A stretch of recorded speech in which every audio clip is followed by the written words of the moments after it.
All right, so get ready, because today we're going to be looking at some pretty interesting ideas about dating. Yeah. We're talking about this whole make her chase you thing. Mm-hmm. Now, I know you might be thinking, hold on, isn't that like manipulative, Right. playing games? But let's not jump to conclusions. Exactly. What if there's actually something deeper here? What if it's less about tricks and more about kind of understanding Right. like the fundamentals of how attraction really works? Yeah, one of the things that's so interesting to me here is how we can kind of unintentionally sabotage our chances. Uh-huh. Like, sometimes the things we do thinking we're helping are actually hurting. Okay, so what do you mean? Like, give me an example. Okay, so imagine like a job interview, right? You're desperate for the job. Mm-hmm. Like, really need this position. Right. You're practically begging the hiring manager. Yeah. How much power do you really have at that point to negotiate a good salary or benefits? Not much, I'd imagine. They'd totally use that against me. Exactly. And it's the same in dating. When you're too eager and chasing constantly, you can actually shift the power dynamic against you. Really? Yeah. So you're saying that like playing it cool or maintaining some distance, that might actually help? It can? Yeah. But it's really important to understand why. Yeah. It's not about playing hard to get just to do it. Right. It's about getting the psychology behind attraction. And one of the biggest pieces of that is mystery. Okay. Right? Have you ever noticed how people who overshare like everything on social media can be a bit much? Oh, yeah, for sure. Like, Yeah. you know everything about them. Exactly. There's nothing left to the imagination. Yeah, there's this psychological thing called the Zeigarnik effect. Okay. And basically it says that unfinished tasks or unanswered questions Right. stick with us more Then than things that are completed. So a little mystery keeps them thinking about you, keeps them wanting more. Exactly. And that also ties into this idea of scarcity and value. Yeah. We tend to value things more if they're rare or hard to get. Like diamonds, they're valuable because they're rare. Exactly. And it's the same with attention. If you're always available, answering texts immediately, always saying yes, you become predictable. Yeah. And predictable can kill that sense of value. So the more you chase, the less valuable you seem, almost like a self-fulfilling prophecy. You could say that, but again, it's not about manipulating anyone. Right. Of course not. It's about this balance of Okay. this push and pull that kind of fuels attraction. That makes sense. But how does this all tie into that whole, like, be the prize idea? That phrase, I gotta admit, it always kind of rubbed me the wrong way. I get it. Yeah. It sounds a little arrogant, no. Well, yeah, it's a phrase that you have to be careful with, for sure. It's Yeah. not about having this big ego or from thinking you're better than everyone else. Okay, good. It's really about having self-respect and knowing what you're worth and not settling for someone who doesn't appreciate you or meet you halfway. So it's more about knowing your value and not letting people walk all over you. Exactly. And that confidence that comes with that is super attractive. Right. It's not about playing games. It's about living a fulfilling life that you're actually passionate about. Okay, yeah, I'm starting to see how all of this comes together. Right. But how do you actually put this into practice? What are some, like, concrete ways to do this without coming across as aloof or playing hard to get? That's a great question, and one we can dive deeper into in the next part of our deep dive. So we've talked about all these ideas like confidence and, power dynamics and stuff. But how do we actually use this stuff? Like in the real world of dating? Well, one of the big ones is communication, especially texting. Oh, yeah. It's so easy to fall into these patterns that you think are fine, but they're actually hurting your chances. Texting is such a minefield. Yeah. It's like you're constantly second-guessing everything you write. Right. Like, how long do you wait to Yeah. respond? What do you say? Yeah. It's exhausting. And it's easy to get caught up in that back and forth, especially when you're really into someone. Oh, yeah. But always being the one to text first or initiate the conversation, it can create this imbalance. Oh, so like when I'm always the one checking in or asking about their day or suggesting we do something. Exactly. Yeah, I'm totally guilty of that. I always feel like I'm carrying the conversation. And how does that make you feel? Honestly. Kind of drained, and sometimes it makes me think they're just not that interested. And that's the thing. When you're always the one pursuing it, can give the impression that you're more invested. It's like Yeah. you're saying, hey, I'm here just waiting, and it shifts that power dynamic. Okay, so what do I do then? Just wait for them to text first. But what if they don't? It's not about playing games or waiting some specific amount of time to reply. Okay. It's about giving them space to miss you to wonder what you're up to. Right. And if they're actually interested, they will reach out. So I give them the chance to pursue me Yeah. instead of the other way around. Right. But doesn't that make me seem uninterested? Not if you're genuine when you do interact. Okay. Be present. Ask good questions. Share something about your day. Show that you value the connection. So it's more about quality over quantity. Exactly. Like that whole absence makes the heart grow fonder thing? Mm-hmm. I see how that creates that push and pull we talked about. Yeah. But what about when you're actually on a date, face to face? How does this pulling back thing work then? It's more about subtle things, the energy you project. Like eye contact is good, but staring intensely can seem needy. Right. You want to be engaged, but not creepy. Exactly. Same with listening. You want to be a good listener. Yeah. But don't just passively absorb everything they say.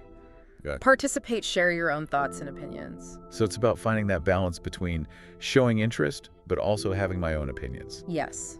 It goes back to confidence. Right. Think about it. A guy who's always trying to impress, agreeing with everything, showering her with compliments. Yeah. It comes across as insecure. Definitely not a good look.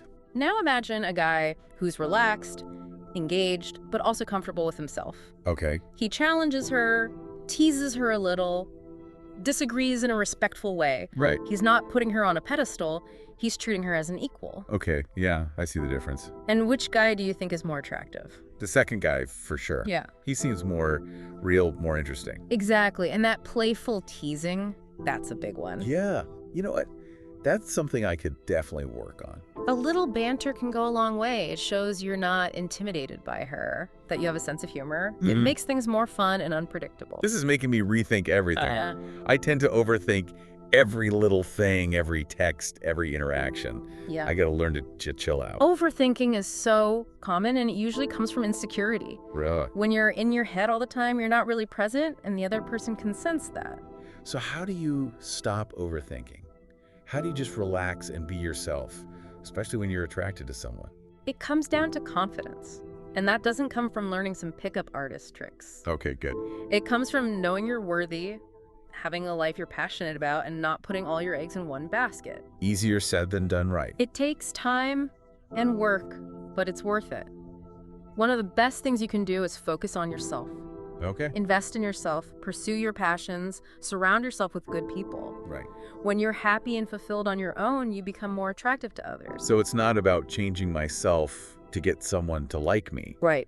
It's about being the best me I can be, and that makes me more attractive. Exactly. And when you have that confidence, that making her chase you thing happens naturally. I don't have to force it. This is really eye-opening. I'm starting to see how this isn't about manipulation or games.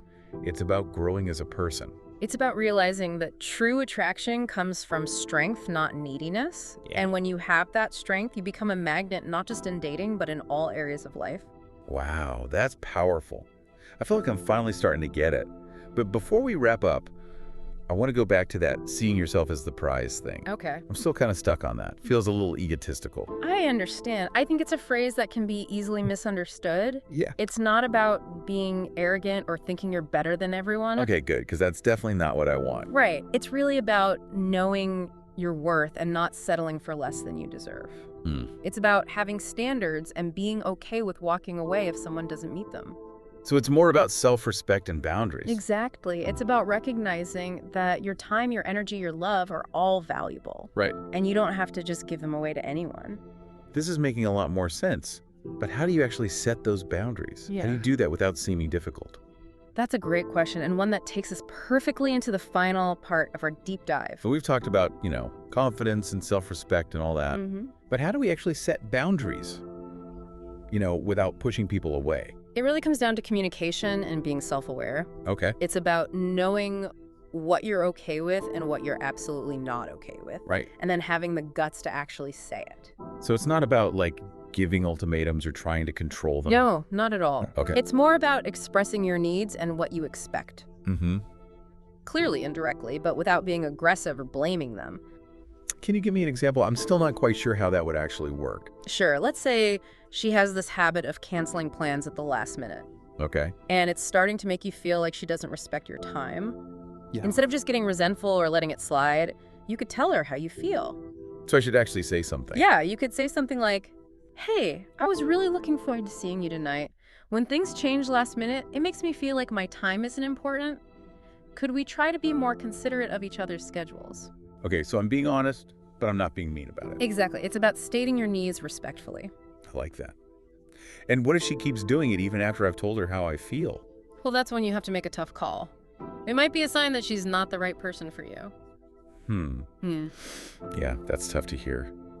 Yeah. But I guess it's better to know now than later. Exactly. Remember, you deserve to be with someone who treats you well. Right, someone who respects me. Exactly. This has been such an eye-opening conversation.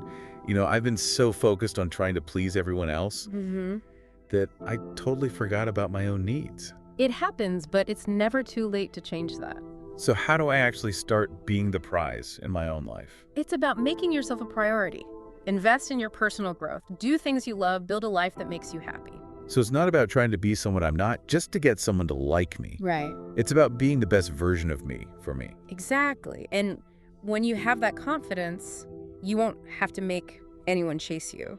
They'll be drawn to your energy and the life you've created. I love that. Yeah. This is so empowering. It's like I'm finally taking control. That's the key. It's about realizing that your worth doesn't come from someone else. Right. It comes from within. Wow, this deep dive has been amazing. I feel like I'm looking at dating in a whole new way. It's not about games or manipulation. It's about self-discovery and growth and creating a life you love. Exactly. And you know what? This isn't just about dating. Right. These principles apply to everything. Yeah, confidence, boundaries, knowing your worth, it's all important for any relationship. Absolutely. Whether it's with a partner, friends, family, or even yourself. That's so true. So what do you think, listener? Did any of this resonate with you? Maybe it's time to stop chasing external validation and start focusing on self-love. And remember, be patient with yourself. It's a journey, not a race. Well said. Thanks for joining us on this deep dive. Until next time, keep exploring, keep learning, and keep shining.